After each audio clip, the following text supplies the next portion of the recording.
G'day, it's Denodon here, and welcome back to the Intergalactic Aerospace Expo, Day 6 now, covering Aegis Dynamics, one of the oldest and most successful ship manufacturers in Star Citizen. They also have a hell of a lot of ships. In fact, this is the first day of the Expo where there are 2 floors for the show. So we are on the first floor at the moment, we will go to the second in a bit. But let's take a look at what's on display. We start things off with the Gladius, which is the UEE's dominant light fighter. Now, this is also the main ship, as far as we know, that you will be flying in Squadron 42, the single-player campaign for Star Citizen. So it should be, we would hope, a good ship as a result, because you will be spending a lot of time flying these. Now, it has pretty decent firepower. It can fit up to 3 size 3 guns. However, it is, well, being a light fighter, it doesn't have a lot of durability, and its shields aren't great. So if your shields do get weak and get knocked down, you want to basically get out of dodge and wait for them to regen, because you can't stand and take a few hits. You're not a medium or heavy fighter. Across the hall, we have the Gladius Valiant, which is exactly the same, except it has a different weapons loadout. It has a Arena Commander special skin, as you can see here, commemorating the first human pilot to defeat a Vanduul in combat, and that's pretty much it. It still has all the same issues and the same bonuses, it still looks the same, but yeah, it is a little bit different. I actually have one of these myself, and that's really just because I like flying it, and I like the skin. It doesn't really have any reason to pick this one over the base variant otherwise. Dominating the floor is the absolutely colossal Reclaimer here. Now this is a salvage, scrapping and reclamation ship, hence its name. Now it was one of the first huge ships, and I still believe in terms of like sheer size of area it takes up, it is probably the largest ship in game. I mean, you've got that offset cockpit, which is kind of cool, and the gigantic monster claw. You know, I would do an impression of the Toy Story aliens, but I can't do it. But that claw drags scrap into its doom to be grinded, mulched, and separated into all its useful components. Now, as you can see by people standing around the base, the landing gear, which is also the engines, are huge. Basically everything about this ship is on a colossal scale, looking very much like something from the Alien universe too. It does, however, not actually really have a purpose in the game right now, as you can't actually scrap anything. All you can do right now is fly this behemoth around and no doubt surprise someone who thinks an Aurora is a pretty big ship. Dwarfed by the Reclaimer, we have the Aegis Saver. This is basically Aegis' response to the Hornet series. Now, whilst Anvil's Hornet is focused on a slugging match, dueling and dogfighting, the Saber is definitely much more geared towards the boom and zoom variety. It has heavy firepower, and it is a little stealthy, but it is easier to take down, so you want to basically maintain your superiority by getting in there and surprising a target and then getting out again. If you want a slugging match, you want to take a Hornet for that. But no, it's a pretty cool ship, one of the first designs I believe we got showing Aegis' new direction of ship design, given Aegis is one of the older ones, and the Valiant, the Gladius, I should rather say, is one of the older ships available. Just like the Gladius, we have an Arena Commander special here in the Saber Comet, which, like as again all these variants, has a different weapons loadout. It has this interesting digital camo skin and the greeny blue cockpit canopy instead of the red, but otherwise it is basically the same ship. So if you don't really like the skin, there's not really any other reason to get it, given the weapons could be swapped out at any time and you could do them with the regular ship as well if you wanted to. You really only buy these if you like their particular unique skins. On the opposite side of the hall, we have the Vanguard series.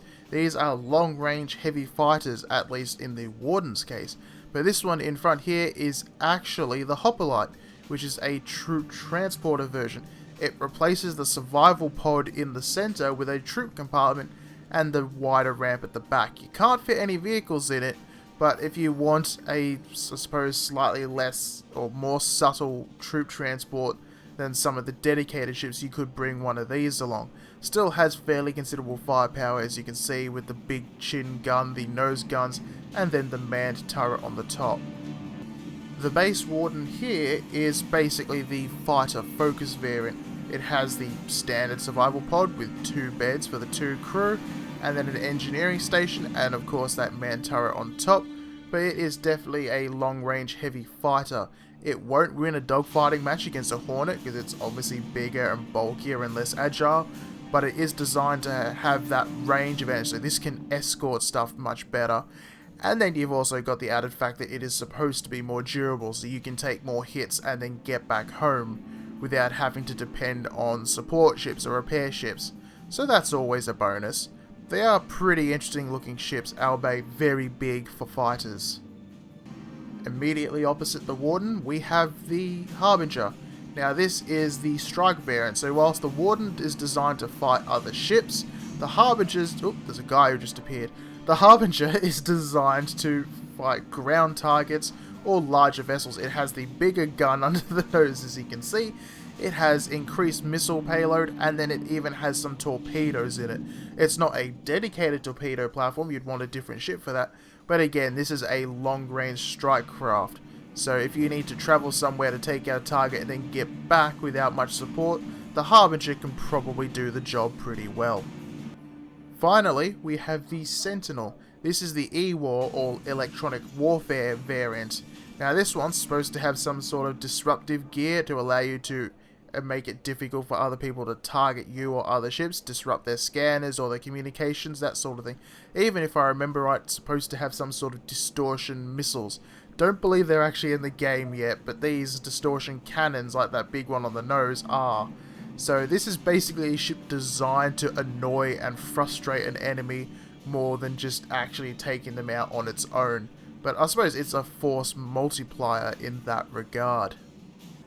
Onto the second floor now, and we are greeted first by the Eclipse. This is a stealth bomber, and you can probably tell by the design it's heavily inspired by planes like the B-2.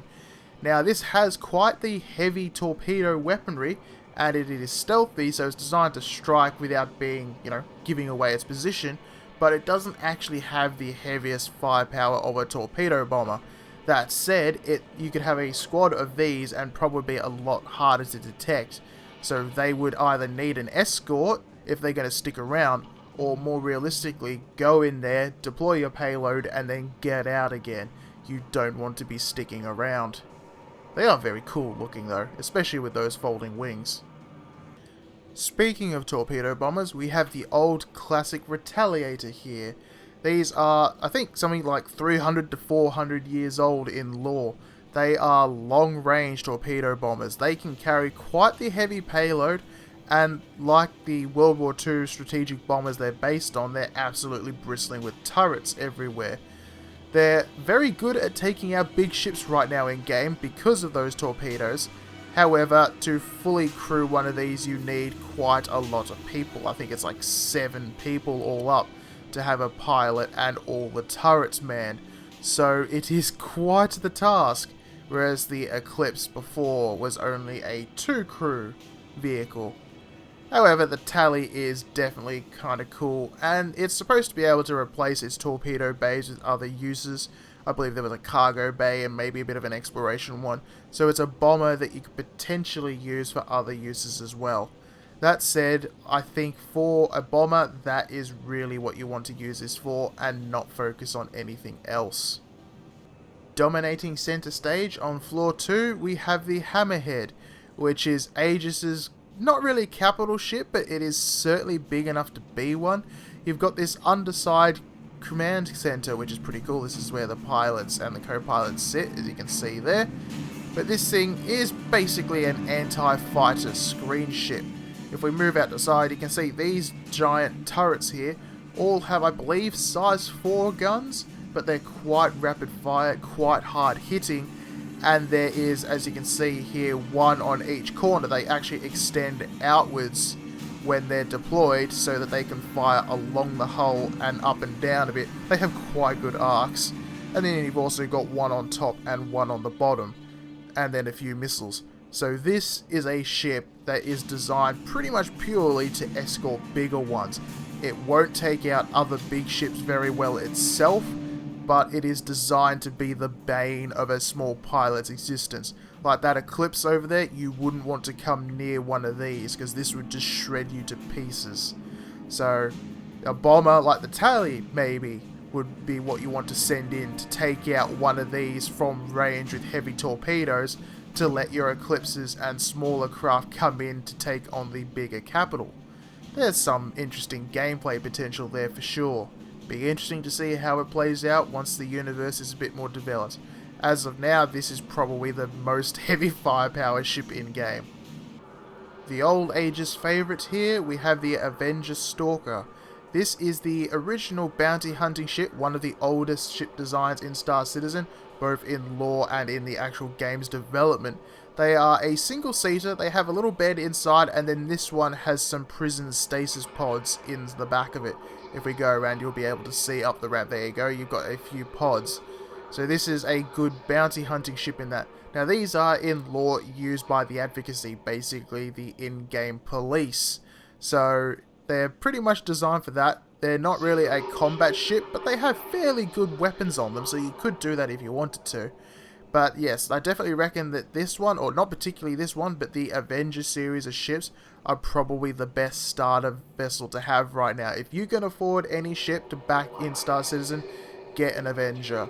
The Titan, which we'll go over in a moment, is probably the best one.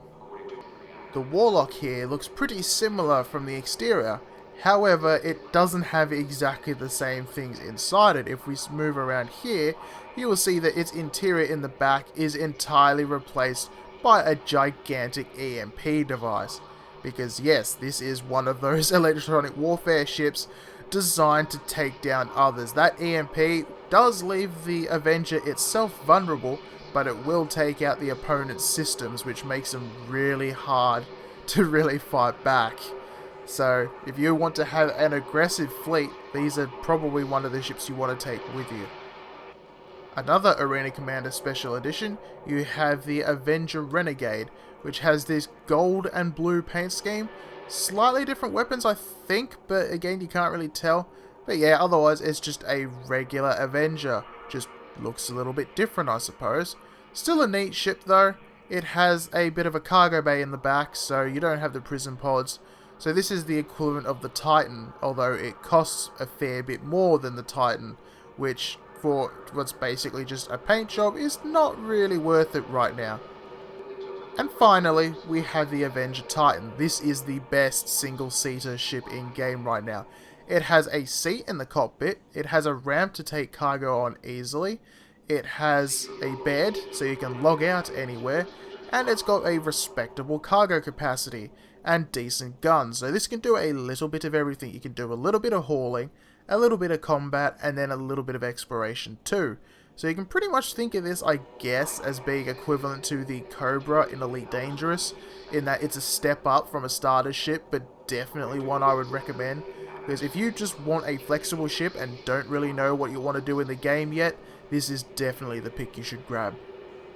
So that's it for day 6. Lots of ships to cover today, as you've seen, and hopefully you'll have a better insight into what Aegis actually offers and whether any of these ships will interest you. Now, they have a lot more also not flyable yet, so they will be interesting to see.